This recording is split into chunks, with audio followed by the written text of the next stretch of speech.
नमस्कार दोस्तों, आज हम हिंदी व्याकरण में विशेषण किसे कहते हैं, विशेषण के भेद जो है वो हम आज देखेंगे। सबसे पहले हम देखेंगे विशेषण किसे कहते हैं और विशेष्य मतलब क्या होता है। तो सबसे पहले देखो हम विशेषण किसे कहते हैं वो देखेंगे। जैसे देखो, जो शब्द संज्ञा या सर्वनाम शब्दों की विशेषता अर्थात गुण, दोष, रूप, आकार, संख्या आदि का बोध कराते हैं उन्हें विशेषण कहते हैं। मतलब जो शब्द संज्ञा या सर्वनाम की विशेषता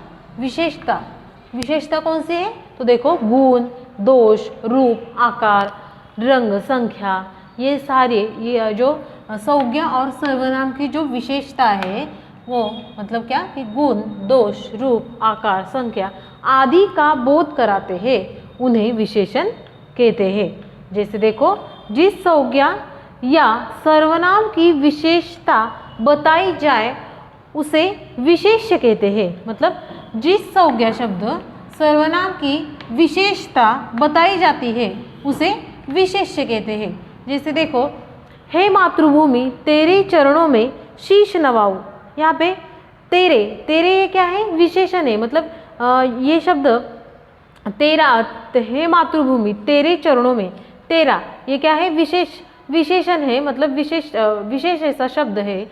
जैसे संज्ञा या सर्वनाम शब्दों की विशेषता यह क्या करता है, बताता है।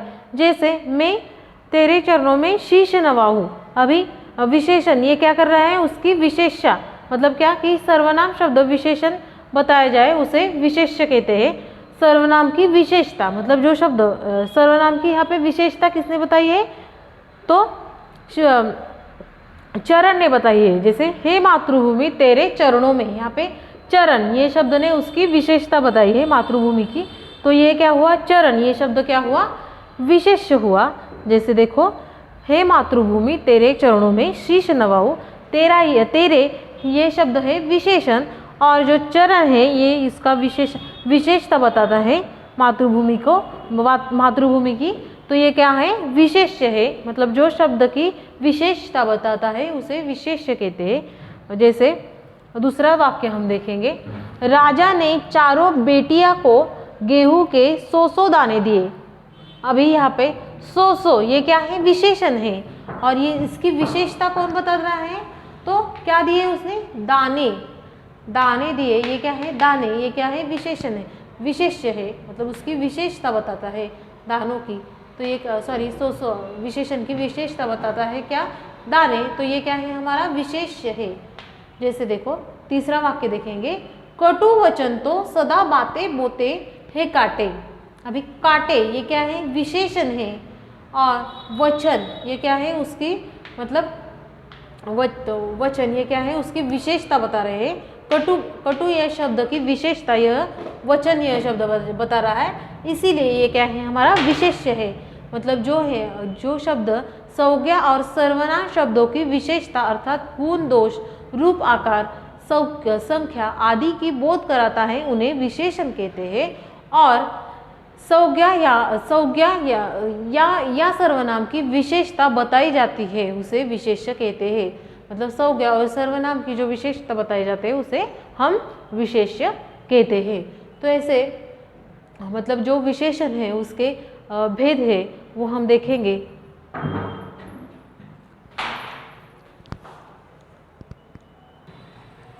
उसके बाद में हमारा पहला विशेषण है गुणवाचक विशेषण। अब गुणवाचक विशेषण किसे कहते हैं, कि जो शब्द संज्ञा या सर्वनाम के गुण, दोष, रूप, रंग आदि का बोध कराते हैं उन्हें गुणवाचक विशेषण कहते हैं। जैसे देखो, काला, हरा, लंबा, कायर, वीर ये क्या है, मतलब किसी के मतलब ये क्या है, रंग है, हरा, काला, हरा ये क्या है, रंग है, लंबा, कायर, वीर ये क्या है, मतलब किसी के दोष या फिर गुण है। मतलब कायर ये किसी का दोष है या फिर गुण है, लंबा ये क्या है, रूप है। मतलब ये सारे क्या है, मतलब गुण, दोष, रूप या फिर रंग ये आदि का बोध कराते हैं, इन्हें गुणवाचक विशेषण ऐसे कहते हैं। जैसे देखो मैंने यहाँ पे कुछ उदाहरण लिए हैं। जैसे छोटी बहन तनिक बच्ची है, मतलब यहाँ पे छोटी, ये शब्द क्या है, मतलब किसी के गुण का यहाँ पे मतलब बहन के जो गुण है, मतलब वो कैसे है, छोटी है, यहाँ पे मतलब आया है, इसीलिए इसे हम गुणवाचक विशेषण ऐसे कहेंगे। जैसे देखो, नया ठेकेदार इनामदार था। इनामदार ये क्या है, मतलब किसी के गुण का यहाँ पे मतलब बोला है। जैसे नया ठेकेदार इनामदार था, मतलब ये क्या है, इसका जो ठेकेदार है इसका गुण है कि वो इनामदार है, और इसीलिए इसे गुणवाचक विशेषण ऐसे कहेंगे। हमारा दूसरा विशेषण है संख्यावाचक विशेषण। अभी संख्यावाचक विशेषण मतलब क्या, कि जो शब्द संज्ञा या सर्वनाम की संज्ञा या सर्वनाम संख्या का बोध कराते हैं उसे संख्यावाचक विशेषण कहते हैं। जैसे फिर से देखेंगे, जो शब्द संज्ञा या सर्वनाम की संज्ञा का बोध कराते हैं उन्हें संख्यावाचक विशेषण ऐसे कहते हैं। जैसे देखो, यहाँ पे मैंने लिए हैं 2 रुपये 7 मील, यहाँ पे 2 ये शब्द क्या है, मतलब संख्या है। जैसे 2 7 ये क्या है, संख्या है, मतलब इसे क्या कहेंगे, संख्यावाचक विशेषण। मतलब जो शब्द संज्ञा या सर्वनाम की विशेषता का संख्या का बोध कराते हैं उन्हें हम संख्यावाचक विशेषण ऐसे कहते हैं। जैसे उदाहरण देखो, 5 साल बाद, मतलब यहाँ पे 5 ये क्या है, संख्या है, 5 ये क्या है, संख्या है, तो ये क्या हुई, संख्यावाचक विशेषण। जैसे हर तीसरे दिन नाखून बढ़ जाते हैं, तीसरे ये क्या है, एक संख्या है, तो जहाँ पे संख्या का बोध होता है, जैसे 5 7 5 7 5 तीसरे 6 7 8 ऐसे जहाँ संख्या का बोध होता है उसे हम संख्यावाचक विशेषण ऐसे कहते हैं। संख्यावाचक विशेषण के 2 भेद हैं। जैसे देखो 2 भेद, जैसे पहला है निश्चयवाचक और दूसरा है अनिश्चयवाचक। अब निश्चयवाचक मतलब क्या, कि जहाँ पे मतलब जो संज्ञा शब्द किसी निश्चित संख्या का बोध कराता है, मतलब जो संज्ञा शब्द किसी निश्चित मतलब वस्तु का या फिर किसी का बोध कराते हैं उसे हम निश्चयवाचक कहते हैं। जैसे देखो, यहाँ पे लिए है 3 आदमी 10 दिशाएं। यहाँ पे क्या है, 3 मतलब क्या है, आदमी है, 3 आदमी है। यहाँ पे वो मतलब जो संख्या है वो भी क्या है, 3 आदमियों की है, वो भी कैसे, मतलब निश्चित है, संख्या है परंतु 3 है, और वो आदमी वो है 3 है।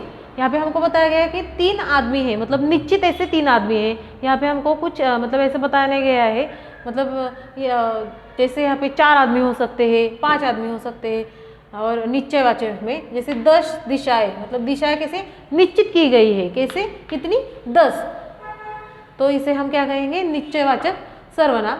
जैसे दूसरा है मतलब संख्यावाचक का पहला भेद है निश्चयवाचक, दूसरा है अनिश्चयवाचक।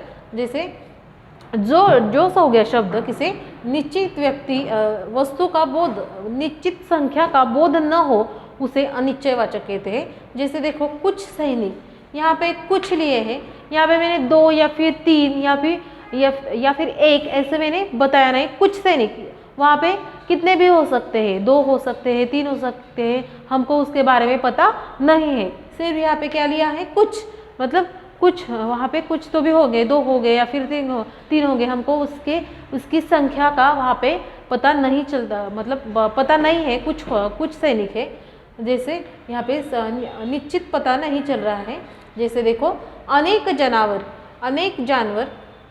यहाँ पे अनेक लिए है, मतलब वहाँ पे कितने जानवर हैं हमको पता नहीं है, हमको उसकी निश्चित नहीं है। अनेक है, कितने हैं, 2 है या फिर 3 है, 4 है, 5 है, उन्होंने हमको निश्चित ऐसे संख्या नहीं बताई है, उसे हम अनिश्चयवाचक संख्या कहते हैं। जहाँ पे निश्चित ऐसी संख्या न बताई गई हो, जहाँ पे कुछ का मतलब का या फिर अनेक या फिर बहुत ऐसे पूछा जाए तो उसे अनिश्चयवाचक सर्वनाम कहते हैं। जैसे संख्यावाचक के 2 प्रकार हैं, निश्चयवाचक और अनिश्चयवाचक। और अभी हम हमारा जो तीसरा जो है विशेषण वो देखेंगे।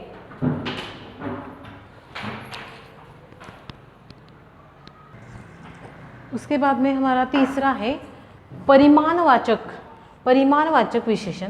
जैसे देखो, जो शब्द संज्ञा या सर्वनाम की मात्रा, नाप तोल का बोध कराते हैं उन्हें परिमाणवाचक विशेषण कहते हैं। यहाँ पे नाप तोल का बोध कराते हैं उसे हम परिमाणवाचक विशेषण कहते हैं। जैसे देखो, जैसे 2 मीटर, 4 किलो चीनी डालो, ऐसे जैसे मैंने यहाँ पे कुछ उदाहरण लिए हैं। जैसे आपकी चाय में कितनी चीनी डालूँ, यहाँ पे कितनी चीनी डालूँ मतलब नाप तोल कर बताया है कितनी चीनी डालूँ। जैसे दूसरा उदाहरण देखेंगे, डिब्बे में 1 किलो दाल है, यहाँ पे 1 किलो दाल है मतलब नाप तोल के हमको यह मतलब 1 किलो, यहाँ पे 1 किलो कितनी, यह क्या है मतलब परिमाणवाचक, उसका परिमाण यह बताता है कितना लेना है, मतलब उसका परिमाण यह बताता है कितना लेना है, कितना डालना है, उसे हम परिमाणवाचक विशेषण कहते हैं। अभी परिमाणवाचक विशेषण के 2 भेद होते हैं। जैसे देखो, पहला है निश्चयवाचक और दूसरा है अनिश्चयवाचक। जहाँ पे निश्चयवाचक मतलब क्या कि जहाँ पे निश्चित मात्रा का बोध कराते हैं, मतलब जो मात्रा है वो जो दी गई मात्रा है वो निश्चित हो, उसे हम निश्चयवाचक कहते हैं। जैसे देखो, 10 किलो आटा, 2 लीटर तेल, वहाँ पे क्या है जहाँ पे हमको 10 किलो आटा मतलब हमको जो संख्या है वो क्या है 10 किलो, ये क्या है आटा जो है उसकी संख्या क्या है निश्चित ऐसी है कि 10 किलो आटा, मतलब वहाँ पे हमने क्या किया है यह फिक्स किया है कि 10 किलो आटा, मतलब संख्या क्या है फिक्स है, निश्चित है, इसीलिए हम इसे निश्चयवाचक कहते हैं। जैसे 2 लीटर तेल कैसा है 2 लीटर है, इसीलिए मतलब हमको ऐसा बताया नहीं गया है कि तेल मतलब इतना तेल या फिर थोड़ा बहुत तेल ऐसा बताया नहीं है, निश्चित ऐसी संख्या की है उसकी बताई गई है। जैसे 2 लीटर तेल, उसे हम निश्चयवाचक मतलब निश्चित ऐसी संख्या का जहाँ पे बोध होता है उसे निश्चयवाचक कहते हैं। दूसरा देखो अनिश्चयवाचक, जहाँ पे अनिश्चित मात्रा का बोध होता है, मतलब मात्रा निश्चित नहीं हो अनिश्चित हो, उसे हम अनिश्चयवाचक कहते हैं। जैसे देखो, थोड़े चावल, बहुत नमक, मतलब यहाँ पे निश्चित ही बताई नहीं गई है। जैसे थोड़े चावल मतलब बताया नहीं गया है कि कितने लेना है, थोड़े मतलब कितने भी हो सकते हैं। और दूसरा है बहुत नमक, बहुत मतलब कितना 1 किलो, 2 किलो या फिर बहुत ज़्यादा या फिर इतना मतलब यहाँ पे निश्चित ऐसा बोध नहीं होता है, हमको निश्चित ऐसा समझ नहीं आता है कि कितना लेना है, थोड़े चावल या फिर बहुत नमक।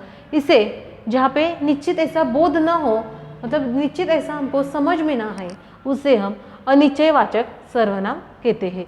मतलब परिणामवाचक के जो 2 भेद है निश्चयवाचक और अनिश्चयवाचक, इसे निश्चयवाचक और अनिश्चयवाचक। और विशेषण का जो हमारा चौथा भेद है वो है सार्वनामिक विशेषण। अभी सार्वनामिक विशेषण किसे कहते हैं, तो देखो, जो सर्वनाम शब्द वाक्य में विशेषण का कार्य करते हैं, मतलब जो वाक्य दिया है उस सर्वनाम वो क्या करता है उसके विशेषण का कार्य करते हैं, उसे हम सार्वनामिक विशेषण कहते हैं। जैसे देखो, वह, घर, यह, लड़की, ये क्या है विशेषण का कार्य करते हैं, जो सर्वनाम विशेषण का कार्य करते हैं। जैसे देखो, यह कुल्हाड़ी मेरी नहीं है, यहाँ पे ये क्या है मतलब विशेषण का कार्य कर रहा है, इसे हम सार्वनामिक विशेषण कहेंगे। जैसे गेहूं के वे दाने कहाँ है, वे, ये क्या है मतलब सार्वनामिक विशेषण। सार्वनामिक की परिभाषा हम फिर से देखेंगे। जैसे जो सर्वनाम शब्द वाक्य में विशेषण का कार्य करते हैं, ये क्या है यह, वे, ये क्या है विशेषण का कार्य कर रहे हैं, उसे हम क्या कहते हैं सार्वनामिक विशेषण ऐसे कहते हैं। तो आज हमने इस तरह मतलब जो विशेषण के जो 4 भेद होते हैं वो हमने देखे। धन्यवाद।